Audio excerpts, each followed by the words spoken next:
चलिए स्टार्ट करते हैं आज का topic, 3 important properties of rational numbers.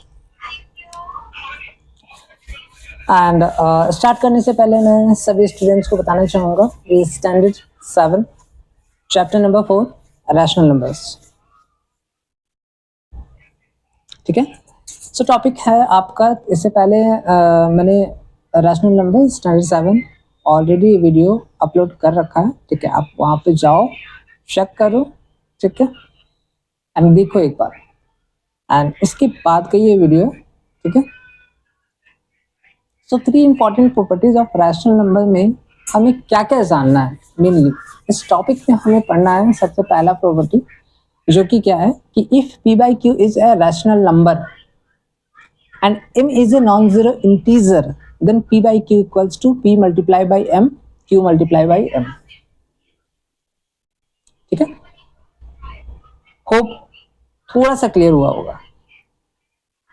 Property number 1 कहता है कि if p by q is a rational number, अगर p by q एक रैशनल नंबर है और m को हमने एक नॉन जीरो इंटीजर कंसीडर करा है, ठीक है, then p by q equals to p को हम उस m से मल्टीप्लाई करेंगे एंड q को हम उस सेम m से मल्टीप्लाई करेंगे, दोनों का वैल्यू जो होगा वो आपस में बराबर होगा। Thus a rational number remains unchanged if its numerator and denominator are multiplied by the same non-zero integer। कहने का मतलब ये है कि एक rational number remains unchanged. Unchanged का मतलब क्या हो गया कि उसके वैल्यू में कोई चेंजेस नहीं आएगा if its numerator and denominator are multiplied by the same non zero integer. Still अगर नहीं समझ आ पाया है अभी तक, मैं आपको एग्जाम्पल के हेल्प से समझाने की कोशिश कर रहा हूं। Okay, let me give me some time. So यहाँ पे आप देख पा रहे हैं कि -2/3 इक्वल्स टू, हमने -2/3 को मल्टीप्लाई किया है 2 से। यहाँ पे m जो एक नॉन जीरो इंटीजर हमने कंसिडर करा था, यहाँ पे m का वैल्यू 2 है, हमने 2 से मल्टीप्लाई करा न्यूमरेटर डिनोमिनेटर दोनों को, ठीक है। इसका वैल्यू कितना आ गया -4/6। अच्छा, -2/3 और -4/6 आपस में इक्वल है, ठीक है। आप -4/6 का अगर एक्चुअल वैल्यू निकालोगे, ठीक है, या कह सकते हैं इसको ऊपर नीचे डिवाइड करोगे तो आपको वापस -2/3 मिल जाएगा। इट मीन्स यहाँ पे वैल्यू में कोई भी चेंजेस नहीं है। सेम आपको अगर 4 से मल्टीप्लाई करने पे ऊपर नीचे, it means numerator and denominator को जब मैंने मल्टीप्लाई किया है कि -2/3, -2 को मल्टीप्लाई किया हमने 4 से, 3 को मल्टीप्लाई किया हमने 4 से, तो -8/12 आ गया, ठीक है। यहाँ पे भी आप देखोगे -8/12, ठीक है। इसको जब सिंपलेस्ट फॉर्म निकालोगे, न्यूमरेटर और डिनोमिनेटर को डिवाइड करोगे, आपको वही एक्चुअल वैल्यू -2/3 मिल जाएगा। सेम आपको -2/3 को हमने 3 से मल्टीप्लाई किया, फिर हमने 5 से मल्टीप्लाई किया, ठीक है। So it means a rational number remains unchanged if its numerator and denominator are multiplied by the same non-zero integer। numerator और denominator दोनों को अगर हम एक non-zero integer से मल्टीप्लाई करेंगे तो उसका जो एक्चुअल वैल्यू आएगा, ठीक है, और जिस रैशनल नंबर के साथ में, जिस रैशनल नंबर के न्यूमरेटर एंड डिनोमिनेटर को मल्टीप्लाई कर रहे हैं, दोनों का वैल्यू आपस में बराबर होगा, ठीक है। प्रॉपर्टी नंबर 2 है if p by q is a rational number and m is A common divisor of p and q। यहाँ पे भी सेम p by q एक रैशनल नंबर है और m को हमने यहाँ पे एक नॉन जीरो डिवीजर कंसीडर करा है, non zero common divisor p and q, then p by q equals to p divided by m, q divided by m, ठीक है। कहने का मतलब ये हो गया कि thus on dividing the numerator and denominator of a rational number by a common divisor it remains unchanged। For example we have, अब 32/36 है, हमने 32/36 को डिवाइड किया है 4 से, न्यूमरेटर को भी डिनोमिनेटर को भी, यहाँ पे आ जाएगा आपके 8/9। अच्छा, अब इसको आप सिंपलेस्ट फॉर्म में निकालोगे न्यूमरेटर डिनोमिनेटर, तो दोनों देखोगे आपका सेम सेम आएगा। इट मीन्स क्या, इट मीन्स ये कि पी बाई क्यू यहाँ पे आपका 32/36 पी बाई क्यू एक रैशनल नंबर है। m को मतलब 4 को हमने यहाँ पे कॉमन डिविजर कंसीडर करा है, तो p by q equals to divide करने पे एक्चुअल वैल्यू वही आएगी। अच्छा, -27/63 को हमने इस बार 9 से न्यूमरेटर डिनोमिनेटर दोनों को 9 से हमने डिवाइड करा, आंसर क्या आ गया -3/7। ठीक है, चलिए प्रॉपर्टी नंबर 3 है कि for any two rational numbers a by b and c by d we have, अगर दो रैशनल नंबर हैं, ठीक है, a by b c by d, ठीक है, अब a by b equals to a by b c by d equals to, it means a by b और c by d आपस में बराबर कब होगा, जब हम a को मल्टीप्लाई करेंगे d के साथ और हम b को मल्टीप्लाई कर देंगे c के साथ। तो हमेशा याद रखेंगे, सभी स्टूडेंट से एक रिक्वेस्ट है, कभी भी दो rational number a by b c by d, ठीक है, आपस में बराबर कब होगा, आपस में बराबर करने के लिए हम a को मल्टीप्लाई करेंगे, ठीक है, d के साथ, क्रॉस मल्टीप्लिकेशन जिसको कहते हैं, और b को मल्टीप्लाई कर देंगे c के साथ। ठीक है, तो मल्टीप्लाई करने पे जो एक्चुअल उसका प्रोडक्ट आएगा, अगर वो आपस में बराबर हुआ, इट मीन्स दोनों रैशनल नंबर हमारा बराबर है। ठीक है, सो 3 important properties of rational number में पहला प्रॉपर्टी हमने ये पढ़ा कि if p by q is a rational number and m is a non-zero integer, then p by q equals to p multiply by m, q multiply by m। कुछ भी नया नहीं है, आप लोगों के पास साइड बुक है, ठीक है, जो भी आप लोगों को असाइन होंगे मैथमेटिक्स बुक, ठीक है, जिस भी राइटर का होगा, ठीक है, एक मिनट,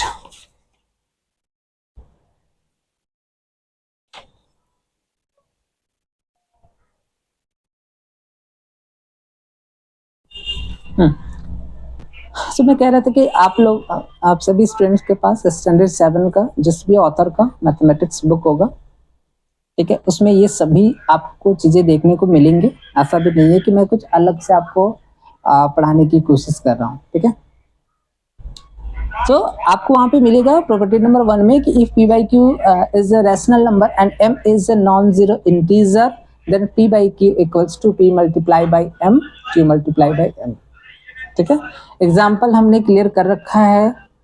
प्रॉपर्टी नंबर 2 ये कहता है कि if p by q is a rational number and m is a common divisor of p and q, then p by q equals to p divided by m, q divided by m। ठीक है, property number 3 है for any two rational numbers a by b and c by d we have a by b equals to c by d। कब होगा, if and only if a को जब हम d के साथ मल्टीप्लाई करेंगे और b को हम c के साथ मल्टीप्लाई करेंगे, जिसको हम क्रॉस मल्टीप्लिकेशन कहते हैं। ठीक है, अब हम आते हैं equivalent rational numbers. Equivalent rational numbers क्या है, किस प्रकार के नंबर्स को, किस प्रकार के रैशनल नंबर्स को हम इक्विवेलेंट रैशनल नंबर्स कंसीडर करते हैं। सो on multiplying the numerator and denominator of a given rational number by the same non-zero number, we get a rational number equivalent to the given rational number। कुछ भी नया नहीं है, अभी हमने just देखा। Similarly, on dividing the numerator and denominator of a given rational number by a common divisor, we get a rational number, ठीक है, equivalent to the given rational number। Thus, two rational numbers are said to be equivalent if one can be obtained from the other by multiplying or dividing its numerator and denominator by the same non-zero number इसका मतलब ये चीज clear हो गया कि दो rational numbers को हम एक दूसरे की इक्विवेलेंट कब कहेंगे, जब कोई एक गिवन रैशनल नंबर को इधर मल्टीप्लाई करेंगे एक नॉन जीरो इंटीजर के साथ, या फिर डिवाइड करेंगे एक नॉन जीरो इंटीजर के साथ। ये कह रहे हैं कि thus two rational numbers are said to be equivalent if one can be obtained from the other by multiplying, इधर हम उसको मल्टीप्लाई करेंगे न्यूमरेटर डिनोमिनेटर दोनों को, या फिर डिवाइड करेंगे न्यूमरेटर डिनोमिनेटर दोनों को by the same non zero number. Thus the equivalent rational numbers equal होता है। इससे ये चीज तो क्लियर हो गया कि इक्विवेलेंट रैशनल नंबर्स सदैव ऑलवेज हमेशा आपस में बराबर है। ठीक है,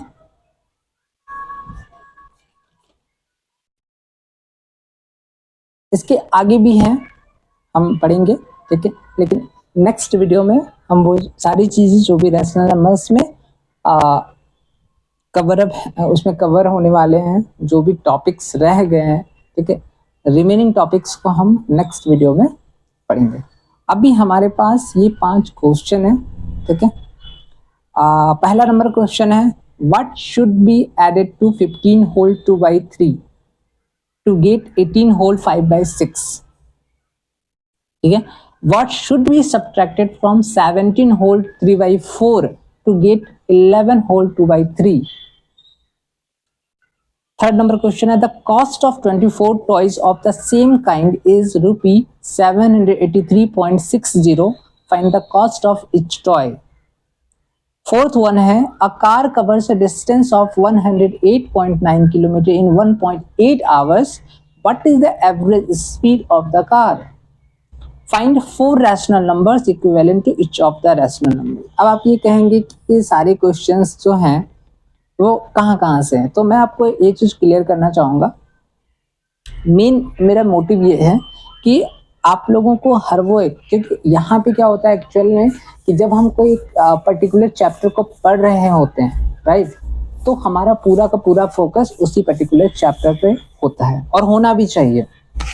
ठीक है, लेकिन कभी कभी क्या होता है कि प्रीवियस के चैप्टर्स में हमने क्या पढ़ा उन चीजों को हम भूल जाते हैं, अक्सर ये होता है। ठीक है, तो मैं आपसे ये रिक्वेस्ट करूंगा कि यहाँ पे स्टैंडर्ड 7 आपका जो पहला चैप्टर इंटीजर्स है, ठीक है, दूसरा आपका हमने पढ़ा है, पहला चैप्टर आपका इंटीजर्स, दूसरा फ्रैक्शंस, तीसरा डेसिमल्स, और ये चौथा नंबर चैप्टर रैशनल। तो मैंने एक ही क्वेश्चन उठाए हैं हर वो एक चैप्टर से। ठीक है, और यहाँ पे हम डिस्कस करेंगे। तो लेट्स स्टार्ट, देखते हैं एक बार बनाकर।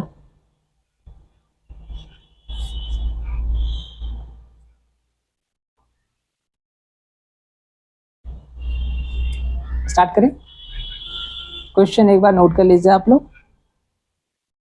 ये जो भी क्वेश्चन यहाँ पे दिए हैं मैंने ये एक प्रकार से एग्जामिनेशन व्यू से है। चलिए, पहला क्वेश्चन है, what should be added to 15 whole 2/3 to get 18 whole 5/6। 18 whole 5/6। ठीक है, चलिए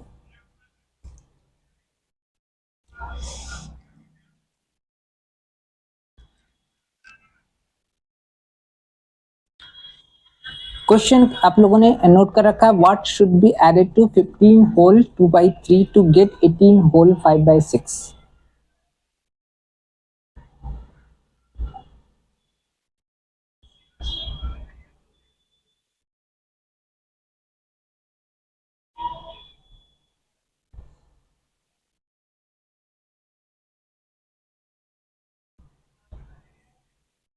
ठीक है, स्टार्ट करते हैं।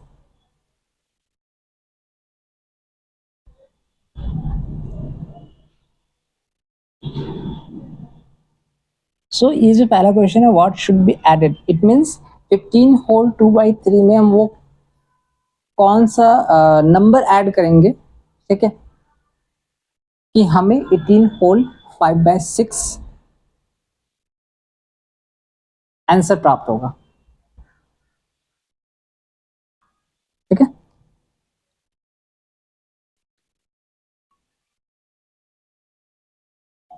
तो अब what should be added to 15 whole 2/3 to get 18 whole 5/6। मतलब ये चीज तो क्लियर हो गया कि 15 होल 2/3 जो है इसमें हम क्या ऐड करेंगे कि हमें जो आंसर मिलेगा, ये जो सम होगा वो 18 होल 5/6 है।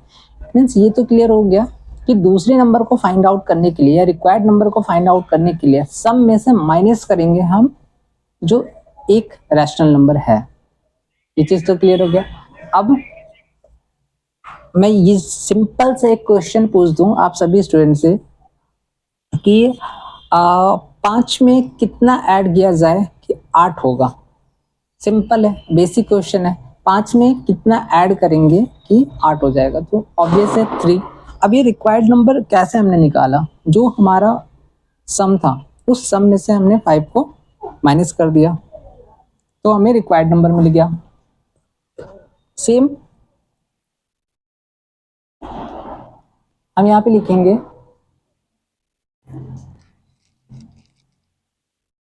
Required number to be added equals to, क्या करना है, 18 होल 5/6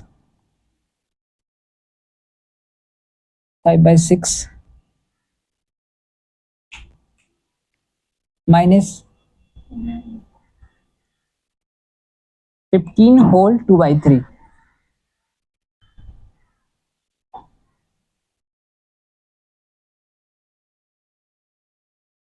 18 होल 5/6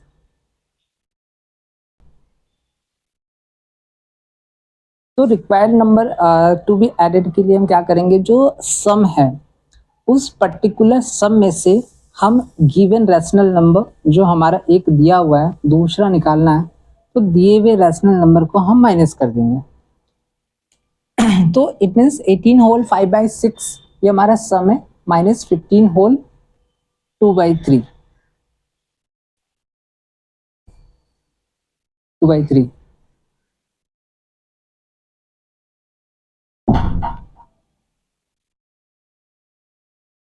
अब 18 होल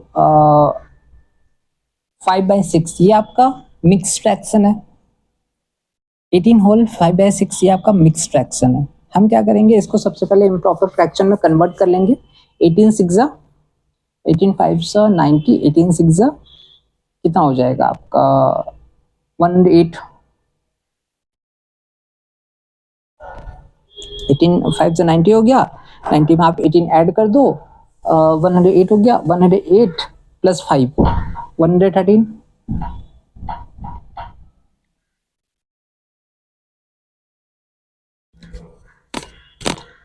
ठीक है, माइनस करेंगे, 15 को मल्टीप्लाई कर देंगे 3 के साथ, 15 3 जा 45, 45 और प्लस 2 47 बाई 3। 6 और 3 का हम एलसीएम फाइंड आउट कर लेंगे, 6 आ जाएगा यहाँ पे 113। ठीक है, कैसे, तो हमने 6 से 6 को डिवाइड किया, कितना आ गया 1, उस 1 से हमने मल्टीप्लाई कर दिया न्यूमरेटर को 113 को, तो 113। सेम आपका यहाँ पे ये जो डिनोमिनेटर 3 है इससे हम डिवाइड करेंगे 6 को, कितना आ जाएगा 2 आ जाएगा। ठीक है, उस 2 से हम मल्टीप्लाई करेंगे 47 को, ऑब्वियस है 94 होगा।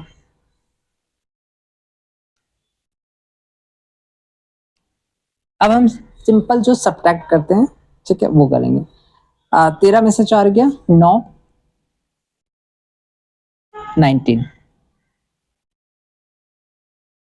19 बाई 6। ठीक है, ये इम्प्रॉपर फ्रैक्शन को हम कन्वर्ट कर लेंगे मिक्स फ्रैक्शन में। 6 3 बार में, 6 3 जा 18, 1 और यहाँ पे 6।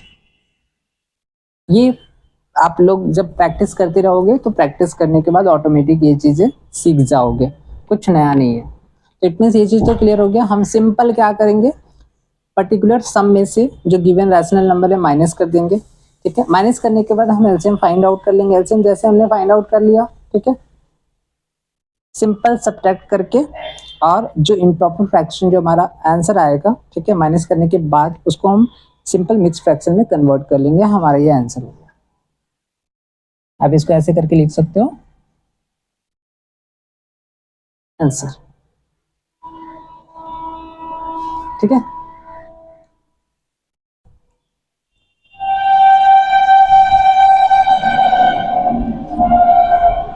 अब नेक्स्ट क्वेश्चन था what should be subtracted from 17 whole 3/4 to get 11 whole 2/3। What should be subtracted from 17 whole 3/4 में से क्या सब्ट्रैक्ट करेंगे कि हमारा 11 होल 2/3। सिंपल, 10 में से हम क्या सब्ट्रैक्ट करेंगे कि हमारा 7 आएगा। तो 10 में से हम क्या सब्ट्रैक्ट करेंगे कि हमारे 7 आएगा। सिंपल, 10 में से 7 को माइनस कर दो, जो रिक्वायर्ड होगा वो आंसर आ जाएगा, है ना। तो यहाँ पे भी आपका जो क्वेश्चन है वो क्वेश्चन है कि what should be subtracted from 17 whole 3/4 to get 11 whole 2/3।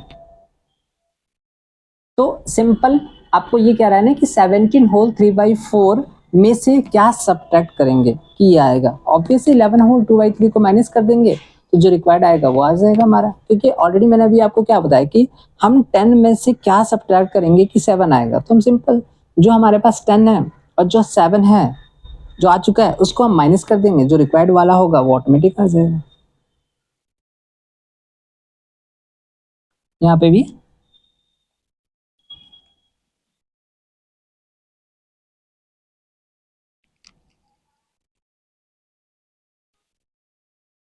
Number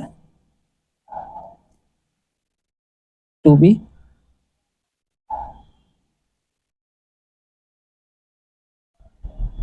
subtracted equals to 17 whole 3/4 minus 11 whole 2/3। पहले हम मिक्स फ्रैक्शन से कन्वर्ट करेंगे 17 होल 3/4, ठीक है। 17 4 जा कितना हो गया 68 प्लस 3 71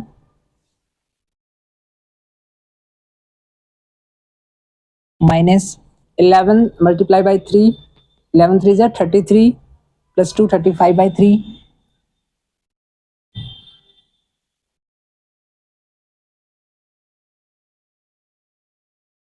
कितना हो जाएगा 12, ठीक है। 4 से हम क्या करेंगे, सबसे पहले 12 को डिवाइड कर देंगे 3 बार में, 3 से मल्टीप्लाई करेंगे, 3 1 जा 3, 3 7 जा 21, 3 से डिवाइड करेंगे 4, 4 से 35 को मल्टीप्लाई करेंगे 140 आ जाएगा।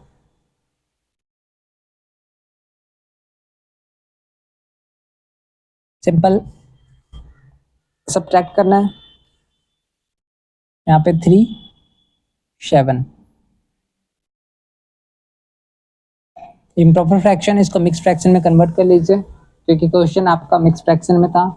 12 6 72 हाँ 12 6 72 112 आंसर,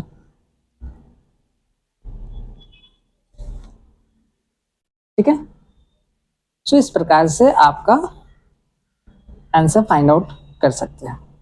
कुछ नहीं करना है आपको, रिक्वायर्ड देखो कोई भी क्वेश्चन बनाने के लिए सबसे उसके नजदीक जाओ आप। पहला क्वेश्चन में ऐड करना था, अब ऑब्वियसली 5 में हम कितना ऐड करेंगे कि 8 हो जाएगा। खुद से सवाल करो कि 5 में हम कितना ऐड करेंगे कि हमारा 8 आंसर आएगा, ठीक है। ऑब्वियसली जब 5 में हम 3, ये तो हम जान रहे हैं क्योंकि सिंपल कैलकुलेशन है कि 5 में 3 जोड़ेंगे तो 8, तो क्यों ना हम इस 3 को निकालने के लिए 8 में से 5 को माइनस कर दें, है ना। सेम आपको 10 में से हम कितना या 15 में से हम कितना सब्ट्रैक्ट करेंगे कि हमारा 8 आ जाएगा, ठीक है। ऑब्वियसली हम उसी 15 में से 8 जो आया हुआ है उसको मैनेज कर देंगे तो हमारा रिक्वायर्ड नंबर निकल जाएगा, ठीक है। सेम यहाँ पे भी हमने इन दोनों क्वेश्चन को इसी तरीके से बनाने की कोशिश करा है, कुछ भी नया नहीं है, सिंपल कैलकुलेशन था। अब नेक्स्ट क्वेश्चन की ओर आगे बढ़ते हैं हम। The cost of 24 toys of the same kind is 783.60। Find the cost of each toy. एक खिलौने का प्राइस निकालना है, 24 खिलौने का प्राइस दिया हुआ है 783.60। सिंपल कैलकुलेशन, यहाँ पे भी आपको डिवाइड कर देना है, इस टोटल प्राइस को 24 से डिवाइड कर देंगे, एक्चुअल आंसर फाइंड आउट हो जाएगा। Let's try.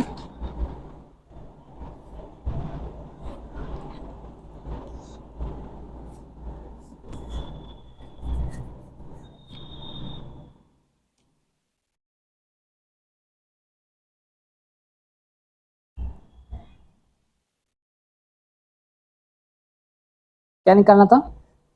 सबसे पहले हमारे पास क्या क्या दिया हुआ है? वी हैव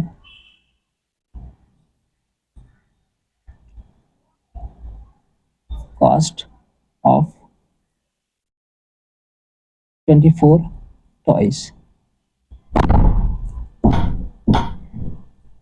कितना दिया हुआ है? ₹783.60। क्या निकालना है? Cost of 1 toy equals to ₹783.60 divided by 24।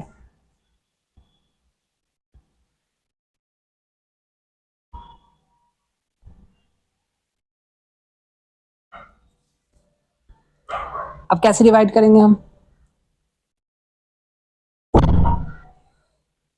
कैसे डिवाइड करेंगे? तो 783.60 है बाई 24 है, ठीक है। मल्टीप्लाई करेंगे, यहाँ पे 1 और ये डेसिमल पॉइंट रिमूव करेंगे। डेसिमल पॉइंट के बाद में कितना डिजिट है? या फिर हमने सिंपल क्या देखा था, हम विदाउट डेसिमल पॉइंट कंसिडर, देखो दो तरीके हैं। शॉर्टकट तरीका अगर आप अपनाना चाहते हैं तो डेसिमल पॉइंट को रिमूव कर दो आप, डेसिमल पॉइंट के बाद में 2 डिजिट है, 2 जीरो नीचे बैठा दो। या फिर सिंपल जो हमने रूल्स पढ़े थे कि विदाउट डेसिमल पॉइंट इसको कंसिडर कर लो, 24 से डिवाइड कर लो। तो अगर हम विदाउट डेसिमल पॉइंट, आप इसको ऐसे समझ लो कि विदाउट डेसिमल पॉइंट अगर हम इसको मानकर चले तो 783.60, तो यहाँ पे 24 है, 24 3 जा 72, 6 2 जा 48,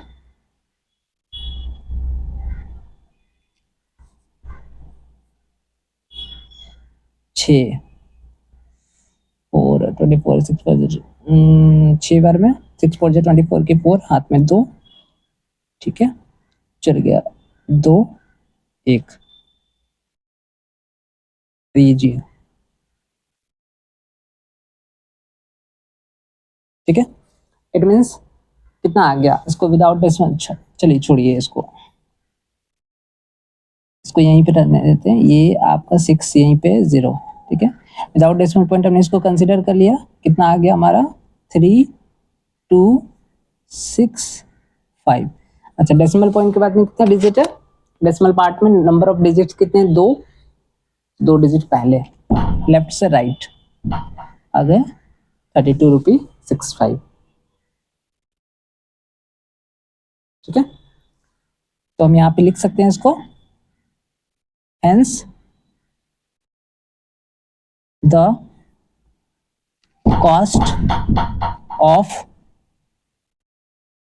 each toy is रुपी 32.65 निकल गया। ठीक है, नेक्स्ट क्वेश्चन था a car covers a distance of 108.9 kilometre in 1.8 hours, what is the average speed of the car? Solution, a car covers a distance of 108.9 kilometer. It means total distance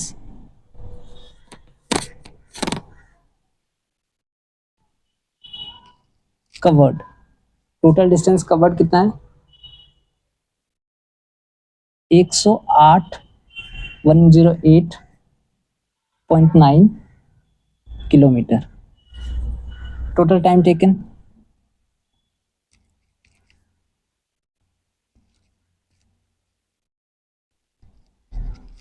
कितना लगा? 1.8 hours. What is the average speed? ठीक है, हमने ये चीज शायद पढ़ा है, distance equals to speed into time, है ना? Distance equal to speed into time. तो ऑब्वियस है कि अगर एवरेज स्पीड निकाले तो एवरेज स्पीड निकालने के लिए डिस्टेंस बाई टाइम हो जाएगा, है ना? यहाँ पे वी नो डैट, हम क्या जानते हैं? हम जानते हैं distance equals to speed into time. ठीक है, तो हमको क्या निकालना था? Average speed. Therefore average speed of the car equals to distance by time।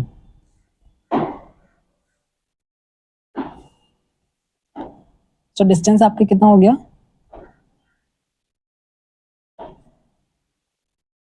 Time कितना हो गया? इसको हम विदाउट डेसिमल पॉइंट कंसिडर कर लेते हैं और इसको हम विदाउट डेसिमल पॉइंट कंसिडर कर लेते हैं। आप चाहें तो इसको शॉर्टकट मेथड यूज करके डेसिमल पॉइंट को हटा दीजिए। ठीक है,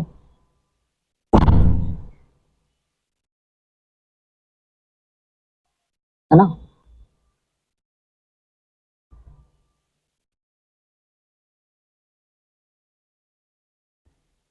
अगर बाय द वे हम यहाँ से डेसिमल पॉइंट हटाएंगे तो यहाँ पे मल्टीप्लाई बाई 10, यहाँ से हटाएंगे मल्टीप्लाई बाई 10, ये कट गया।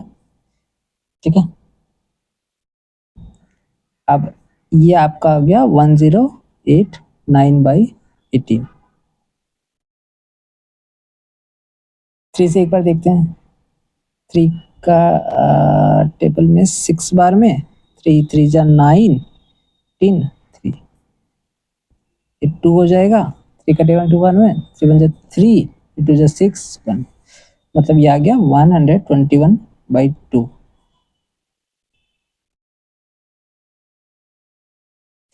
अब 121 को 2 से डिवाइड करेंगे तो कितना आ जाएगा आपका? 121 का आधा कितना हो सकता है? 60.5 60.5 किलोमीटर पर आवर। ठीक है, क्योंकि डिस्टेंस हमने यहाँ पे किलोमीटर में देखा था, टाइम हमारा आवर्स में था, तो किलोमीटर पर आवर हमारा निकल गया एवरेज स्पीड।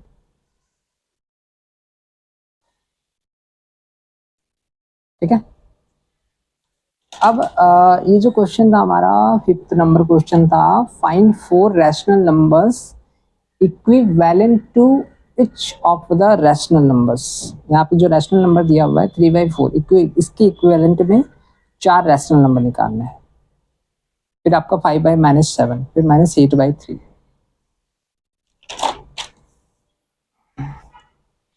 है ना। चलिए आते हैं सॉल्यूशन।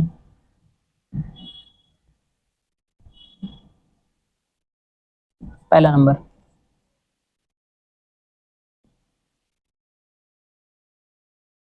3/4 है।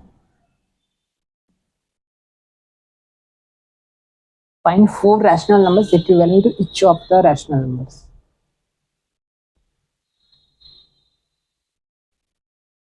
3/4 equals to 3 multiply by 2। 4 को भी हम सेम 2 से मल्टीप्लाई कर देंगे, 3 2 जा 6/8। 3/4, 3 को हमने इस बार 3 से मल्टीप्लाई कर दिया, सेम 4 को हमने 3 से मल्टीप्लाई कर दिया, 3 जा 9 और 3 जा 12। ठीक है, 3/4 को हमने 3 मल्टीप्लाई बाई 4, 4 मल्टीप्लाई बाई 4, 12/16। और लास्ट 3/4। फाइंड 4 रैशनल नंबर्स है ना, 3 multiply by 5, 4 multiply by 5, 15/20। So it means 3/4 के इक्विवेलेंट में आपका 6/8 हो गया, 9/12 हो गया, 12/16 हो गया, 15/20 हो गया। ये 4 रैशनल नंबर्स हैं जो इक्विवेलेंट है 3/4 के।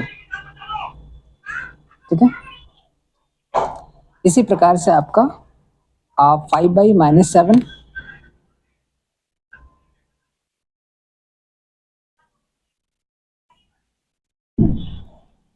5/-7,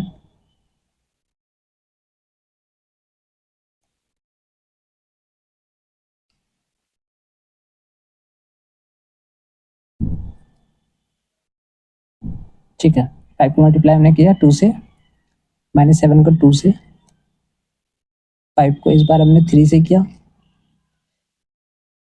-7 को हमने 3 से किया, 5 को हमने इस बार 4 से किया, -7 को हमने 4 से किया, और यहाँ पे 5 को हमने 5 से किया, और यहाँ पे -7 को हमने 5 से किया। तो 5/-7। ठीक है, यहाँ पे 5 2 जा 10, -14 हो गया, 15 21 हो गया, 20 -28 हो गया, 25 35 हो गया। तो इट मीन्स 5/-7 के इक्विवेलेंट में 10/-14, 15/-21, 20/-28, 25/-35। ठीक है, इसमें एक चीज मिसिंग है। वो मिसिंग क्या है कि यहाँ पे ये जो माइनस है डिनोमिनेटर में, ठीक है, ये नहीं होना चाहिए, क्योंकि इसका जब हम आगे बढ़ेंगे तो सिंपलेस्ट फॉर्म जो होगा वो -1 से, डिनोमिनेटर अगर नेगेटिव में है तो उसको -1 से मल्टीप्लाई करके, ठीक है, पॉजिटिव बनाना हमारा मेन मोटिव होगा। इट मीन्स ये सिंपलेस्ट फॉर्म भी पढ़ेंगे, बट अभी जो है वो टॉपिक ये है कि find 4 rational numbers equivalent to each of the rational number, इसलिए मैंने आपको ये चीज़ बताया। बट यहाँ पे जो आप देख रहे हो कि डिनोमिनेटर माइनस में, डिनोमिनेटर माइनस में नहीं रहेगा। ठीक है, इसको हम आगे पढ़ेंगे, simplest form of a rational number, जहाँ पे रैशनल नंबर को किस प्रकार से हम पॉजिटिव बना सकते हैं, ठीक है, अगर नेगेटिव है, वो चीज़ सीखेंगे। ठीक है, थर्ड नंबर आपका -8/3 है, जो कि आप लोग बनाएंगे। तो इस प्रकार से ये 5 क्वेश्चंस मैंने अलग अलग चैप्टर के आप लोगों को अंडरस्टैंड करा दिया। ठीक है, आप इसकी बेस पे प्रैक्टिस करो।